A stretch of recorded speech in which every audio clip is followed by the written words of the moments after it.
देखो पहले हम पढ़ते हैं गंगा नदी का उद्गम। तो गंगा नदी का उद्गम जो होगा ना वो होगा पंचप्रयाग के रूप में। किसके रूप में होगा? पंचप्रयाग के रूप में। क्या है ये पंचप्रयाग, इसको समझते हैं। जो हिमालय की हिमाद्री श्रेणी है वहां तीन मुख्य श्रेणियां पड़ते हैं। तीनों मुख्य एक ग्लेशियर है, हिमनद है, जिनमें आता है गंगोत्री हिमनद, केदारनाथ और बद्रीनाथ। जहां गंगोत्री हिमनद से कौन सी नदी निकलती है? वहां से निकलती है भागीरथी, जो कि मूल धारा मानी जाती है। गंगा की मूल धारा कौन सी है? भागीरथी नदी। ये भागीरथी नदी निकलती है और देवप्रयाग में आकर के अलकनंदा के साथ मिलती है। यह अलकनंदा एक छोटी नदी है जो भागीरथी और अलकनंदा दोनों मिलती है। कहां पर? देवप्रयाग। इसके बाद में इस नदी को क्या कहा जाता है?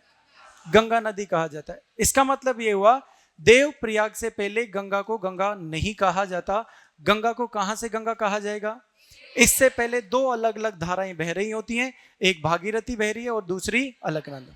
समझते हैं अलकनंदा कहां से निकलती है।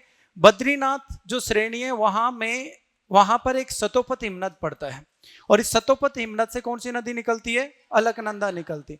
अलकनंदा की अन्य 4 सहायक नदियां और हैं जिनमें हम बात करते हैं धौली गंगा। धौली गंगा और अलकनंदा जहां पर मिलती है उसको बोलते हैं विष्णु प्रयाग। नंदाकिनी और अलकनंदा जहां पर मिलते हैं उसको बोलते हैं नंद प्रयाग। और पिंडार एक और छोटी नदी है जो अलकनंदा से मिलती है, वहां पर बनता है कर्णप्रयाग।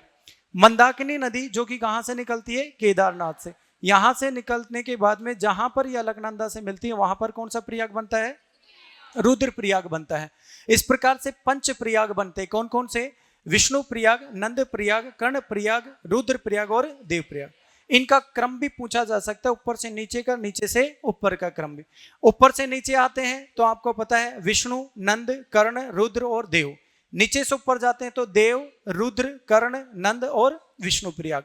एक मजे की बात और आपको याद रखनी है कि जो भागीरथी नदी है उसमें एक छोटी नदी आकर के मिलती है भीलांगना।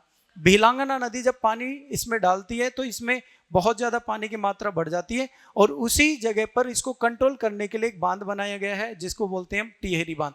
भारत का सबसे ऊंचा या गुरुत्व ढाल वाला बांध कौन सा माना जाता है? टिहरी बांध माना जाता है। और इस प्रकार से गंगा नदी का जो स्टार्टिंग ओरिजिन पॉइंट है वो कंप्लीट माना जाता है। जो देवप्रयाग से आगे है वो गंगा है, उससे पहले पंच प्रयागों के रूप में जानी जाती है। क्लियर हो गया आपको? ठीक है।